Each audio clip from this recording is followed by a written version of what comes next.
Hey you guys, it's your girl Dodge coming back to you from Real Takes.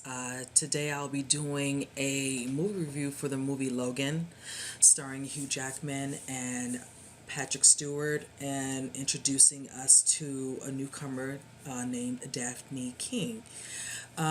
First and foremost, before I get started into this, I will be doing a spoiler review for this. There's just no way I cannot with how good this movie was. First and foremost, I'm just gonna put it out there. I went and saw this 3 times.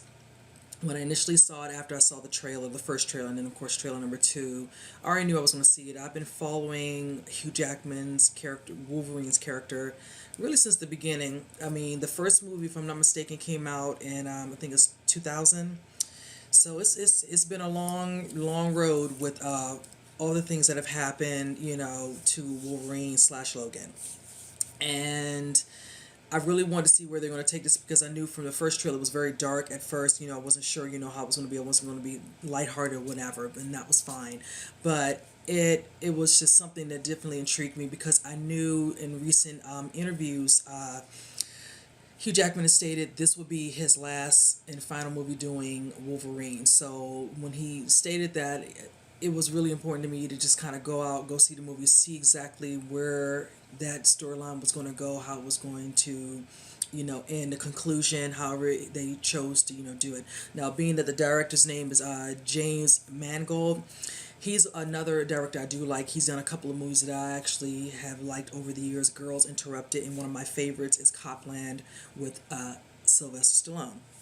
So I knew his take, the way he comes across, the way, it will be seen, script, whichever, and all. It would probably be a nice way to come full circle with Wolverine's character. So with that said, I'm just going to just jump right into it, looking at how it started out, and I can see it circa years later. So from what they stated from when I was watching the movie, it was 2024. I could have sworn, I'll be honest with you, I thought they said 2029 within the movie when he, was doing a certain scene. Now, when you start the movie off, you see him, he just looks very broken down and old, with all the battles, the fights, the struggles, and all the things he's been through. It's taking a toll on him and his body. He's able to heal, but you can tell it's left scars. It's like he can't heal fully where he doesn't have the scars to show all the things he's been through all his life, being since he was changed and made into this type of fighting machine, with his claws. So also, when you see what he's dealing with in his everyday life, of course he looks like he's just drinking. He's just trying to get through the day. He is also doing it where he is he's working as a chauffeur, so he's going around, taking clients to wherever their destinations, picking up, vice versa. When he's not doing that, he lives off of, it seems like, the state line of Mexico City. So he's living somewhere far away, that's very, you know, out where no one's around. So he likes his privacy. He's never been someone to be around a lot of people, as you could tell throughout his character. And he's living with a guy by the name, another mutant called Caliban. He's played by Stephen Merchant, and then of course one of our favorites, Professor Xavier, aka Charles, played by Patrick Stewart. So when you come upon them, Caliban is one of the mutants where he can't be seen in light. He has to stay clothed. So he's all fully clothed up. Even when he goes out, he has the goggles and everything and all that. He takes care of Charles when Logan's not around. So, and with that, also same thing with Charles, Xavier. He is older. I want to say he's, from what I remember, I think he's in his 90s now, so he's much older, a little rundown. And the situation with him is that the fact that he is not able to really use his powers, and his powers are seen as so detrimental, they could cause so much, cause to, just everything in regards to the planet, whatever. So he has to be given a certain medication to contain his seizures, so he doesn't have, certain, outspurts where he will lose control of himself. So in the midst of, Logan doing his, day to day, going around, picking up clients, he makes sure to get whatever he needs, from a guy at a hospital, so he can give the medication he needs to give to Charles Xavier.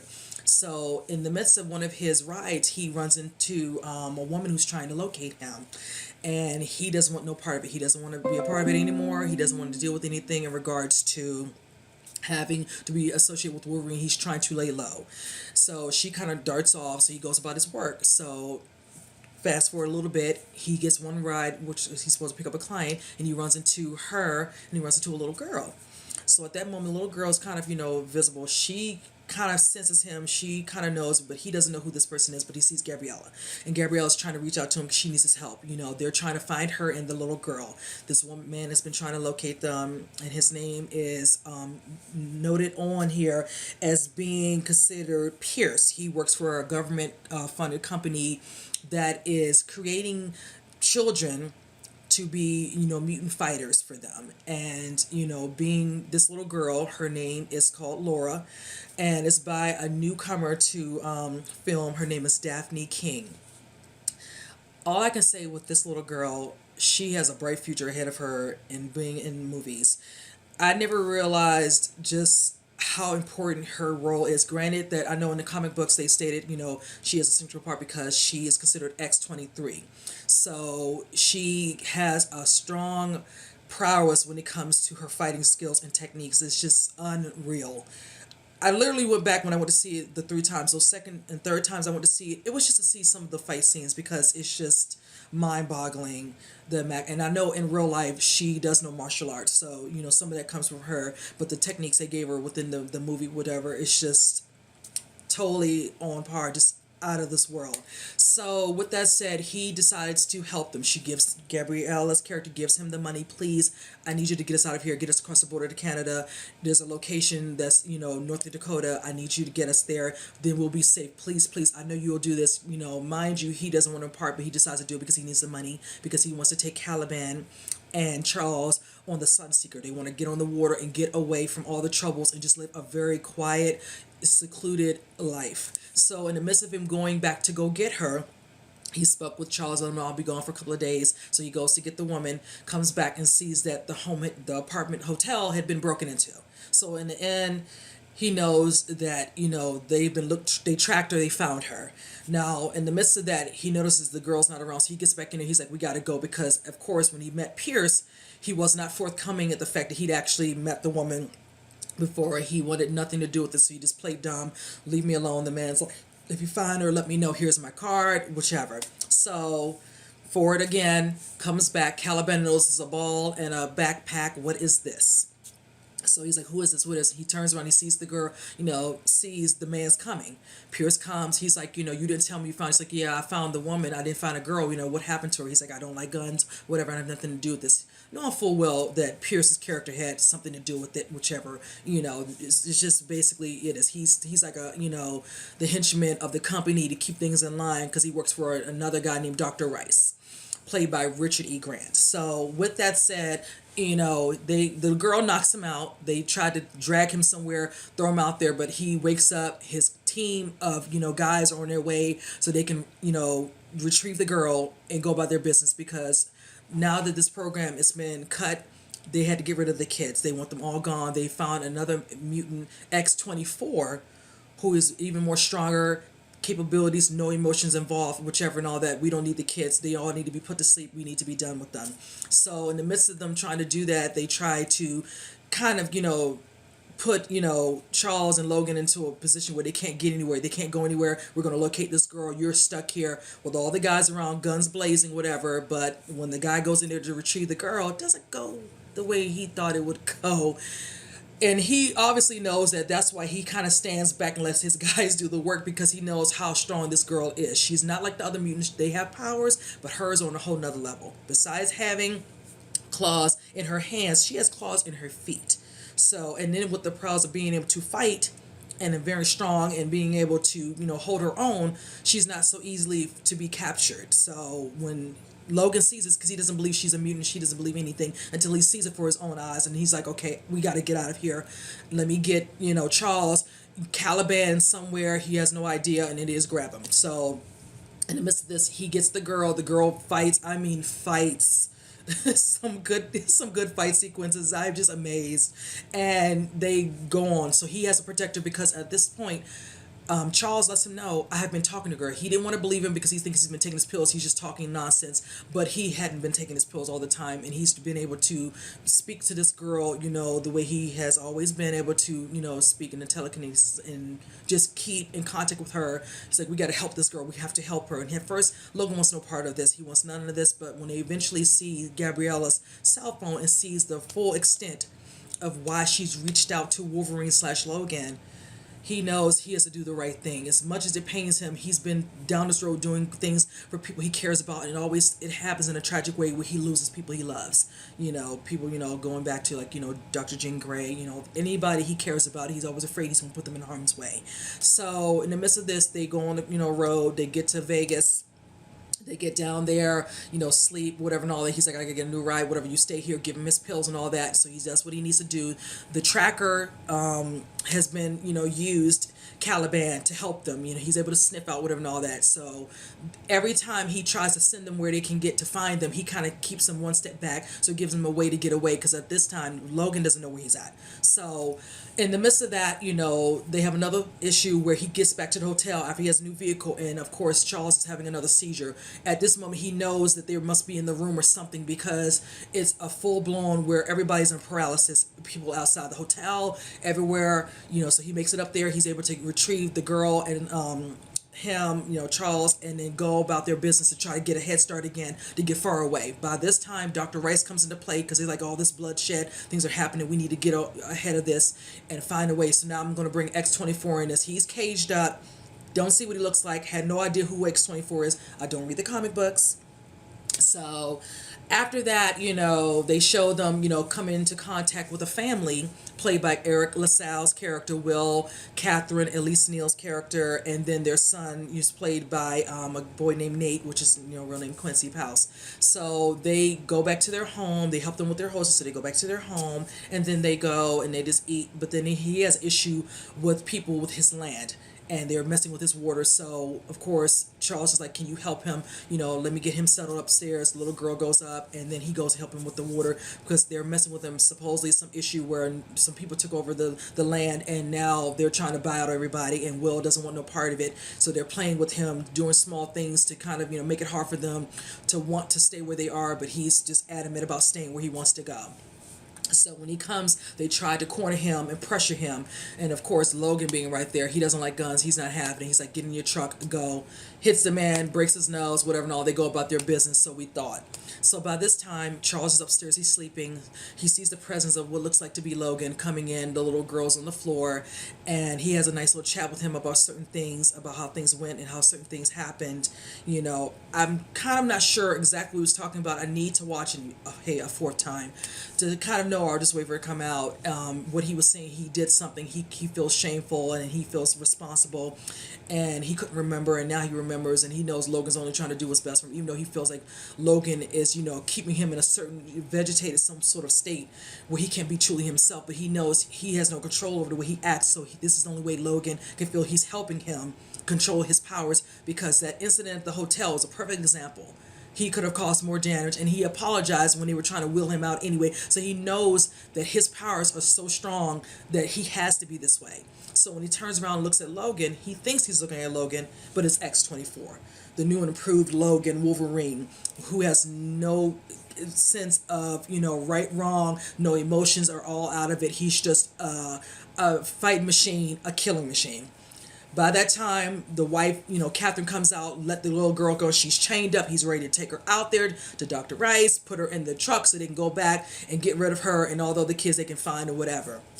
By this time, when he basically put his claws into Charles, we knew at that moment, in the theater, you could hear it, and it was just so sad, because when Logan came in there and he face to face with X-24, and he's just like, oh my God, the little girl's attached to him.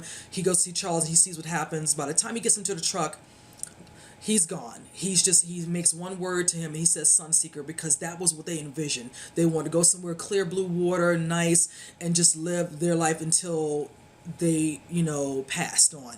By then, Logan was just like, you could see he's the enrage in him. And at that moment, the family has been killed. You think they were killed fully, and they get into a fight. Dr. Rice. Caliban didn't want anybody to get hurt. He just wanted them to find the little girl and just be done. And after that, it was just like, they just have a full on fight. And that fight scene between Logan and X-24 was brutal. It's just like they said, he's not healing the way he's supposed to be healing, and it's just so sad to see it. Just like, he's not getting better. He's just not getting better. That stuff they put in him to put the claws has just caused all these years, and it's just starting to make him sick, and he just cannot. And at that moment, Will's character, the family that took them in for the night, he rushes the truck into him, kills him with a shotgun, he thinks, and then he tries to kill Logan, but he falls and he dies. And it's just sad because you can tell Logan, he wants to kill himself. Because there's one significant part where he's keeping a particular bullet, which is made of the same claws he's made because he knows instantly it will kill him. And even though in that instance, at that moment, he wanted to, he would have let the man killed him. He would have felt guilty. We knew, he told Charles we shouldn't stay there. We don't want to cause anything because in case they find them, we're putting this family in danger. And at that moment, he felt so riddled with guilt. It was just like if the man killed him, he wasn't going to stop him. So then he got his bearings. He picked up the little girl, got her in the car. She turns and sees, Charles is dead, and she's just freaking out. So by the next day, he's buried him. He has a moment where he's trying to reflect. He's like, you're somewhere, it's blue, it's lovely, it's near some water, which is a long lake, and he just kind of has a, moment where he breaks down. But then he's angry because he's angry at the little girl because he feels like this girl's coming to our lives. I know I'm doing the right thing, but in some ways I don't because this is causing more conflict. And now here I am. I have to deal with this little girl. I don't know what happened to Caliban. Charles is dead, and I'm left here to figure out what do we need to do. Where am I going to take this girl? So in the instance of that, he falls out near the truck. She finds a way to get him to a hospital. This man's trying to help him, the doctor, but he's like, sir, just act like you've never met me, because if they find him there and all and ask him questions, they'll probably kill him. And those people who are trying to find him don't care. They'll kill whoever, they need to kill. So she's like, you need to get me to this destination. I'm going to give you the money. North Dakota, get me to Eden. And he's like, there's no such thing, it basically is based off the comic book, but she doesn't know that. And he's just like, they get into it, she hits him, which is too cute, and he's like, no, I'm gonna take you, because he's like, I'm not gonna go in this conversation with you. Mind you, he's pissed because she's been not for almost how many miles, 2,000 or so miles, can't speak to him, but she spoke to Charles Xavier, but he can sense what she's saying, and he spoke to her, she can speak English and she can speak Spanish. So he's just sitting there and he's just like dumbfounded. So he's like, fine, I'm gonna take you. Eventually, in the midst of that, he's just tired, he's worn down. She pulls him over, just sleep. And she's like, let me drive. He's like, no, you're not driving, but whatever. He falls asleep. She moves him over a little bit, gets in there, drives him. The next morning he wakes up or whatever, if it's like a day drive, and they're there. They're at the destination. The other little kids, the mutants, the ones that were able to get out, are out. So they pull him up. He's just so tired. He can barely speak to them, trying to understand what's going on, where these kids are, where am I, whatever. He falls off for like an extra day to 2 days. And by that time, he speaks to one of the boys, I think Richter, who seems to be the main older kid who's kind of in charge. He's the one that's trying to reach out to the people on the little walkie-talkie to find out the coordinates to go where they need to go. Mind you, Pierce is on their tail because in the house, Laura had a picture of them and she left it and it had the coordinates of North Dakota in the back. So in that midst of that, they have little, drones checking out the area to kind of see if there's anything around so they can come up on the kids, element of surprise to catch them. So with that said, then, next day they give him some stuff. He gets the money, but he's like, keep it. I don't need this. You need it more. And at that time, you could tell there's some sort of a slight bond that Laura wants to have with him because she considers him like a father to her, even though it's just the DNA. She's so much like him, the anger, all that, and all these old emotions, whatever, and all that. And who can blame her? What they did to her is just so horrible. And he doesn't want any part of this. He's like, I did what you wanted me to do. You're here with your friends. And she's like, well, then I'll just be fine. And he's just like, why are you mad? Thanks to you, Caliban is dead. Charles is dead. Whatever, all this so you can get to your friends. And I did my part. He's like, I don't want any part of this because anybody who's around me dies.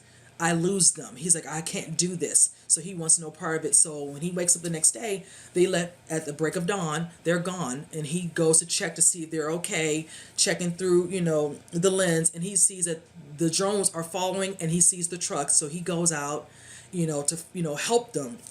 He just can't, leave himself to leave him like that. And they're trying to find them in the woods. And they're grabbing some of the kids. Some of them are showing their mutant powers. One can freeze arms. One can pull wind to cause things.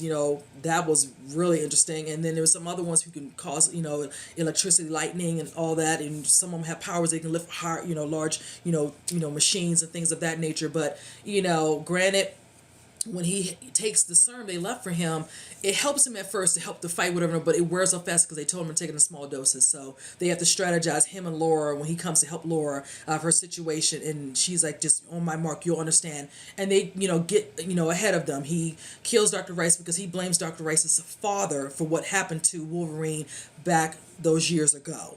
So he shoots him up. He kind of gets a hold of Pierce and shoots him a little bit. But the kids have their moment at the end, and I love how he got what he deserved.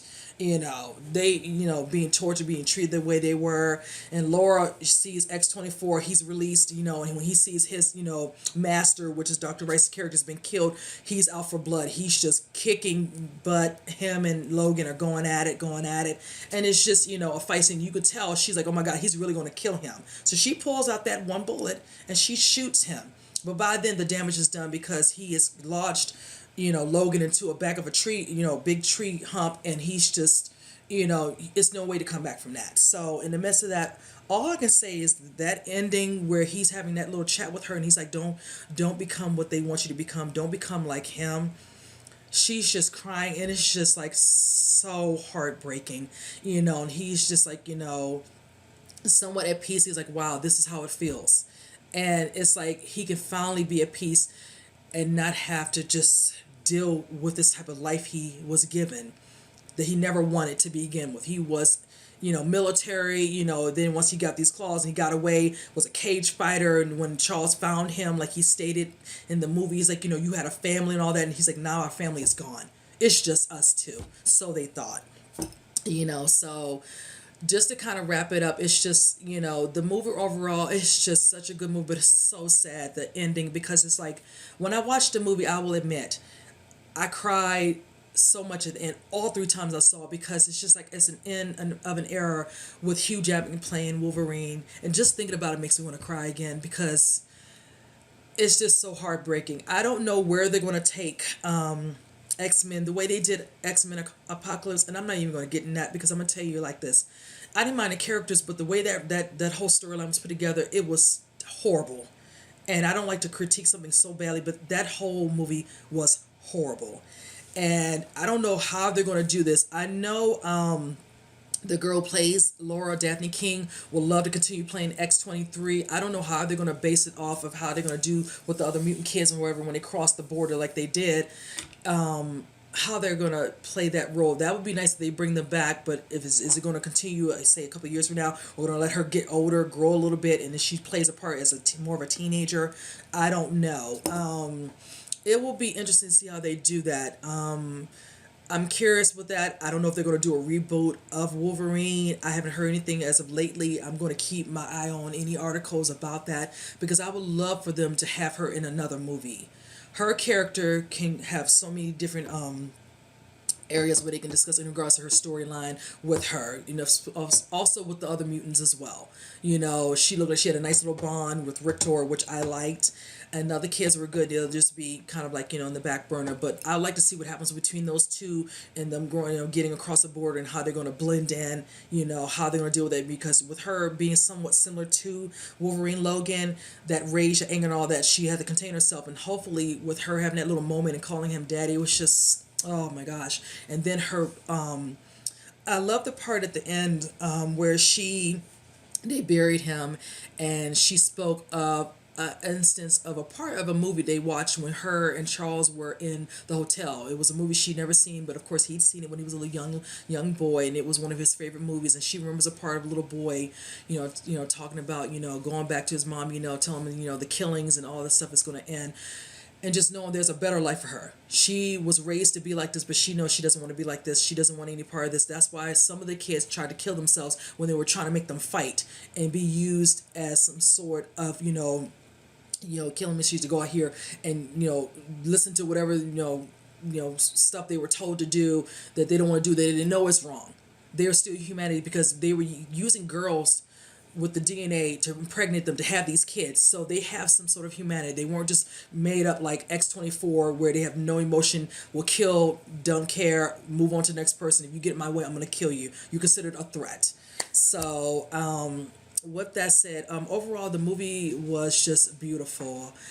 I can't say enough. The cinematography, James Mangold did an excellent job directing this movie. Hugh Jackman, from beginning of X-Men, from circa 2000 to now, all the different stages he's been in, and seeing Hugh Jackman play these different Wolverine in those different movies and all that, to see where he's grown and just to see his acting ability in this movie and all that, because I just have to tell you, just seeing how broken down he looked, it just made you feel for him, so I just can't say, he just did an outstanding job. Same thing for Patrick Stewart in the movie as well. And I also like Caliban, aka Stephen Merchant. I've been following some of his work. The woman who played Gabriella, she did an outstanding job. I think her name is Elizabeth Rodriguez. Seen her in a couple other movies. I know she's on Orange is the New Black, and she's been on a couple episodes of Grimm. She did an outstanding job as well. You had to feel for her because she considered the little girl her daughter, but she really wasn't. But just how strong she felt, but trying to protect her, and just the way she went about trying to do whatever she could do to help her, to get across the border and all that. She wanted to help the other kids, but she could only get Laura and just do what she could do. But just an outstanding job. And then Pierce playing the bad guy, the villain. He played that part really good. He's annoying, but he was really good at his character playing that. And then also, of course, I'm a fan of Dr. Rice, aka Richard E. Grant. He's been in many movies that I love as well. But yeah, the movie, and then like I said, to end it, Daphne King, aka Laura, she was wonderful in this movie. You had to feel her character because most of the movie, like I said, she really didn't speak, and her facial expressions told how she felt in most parts.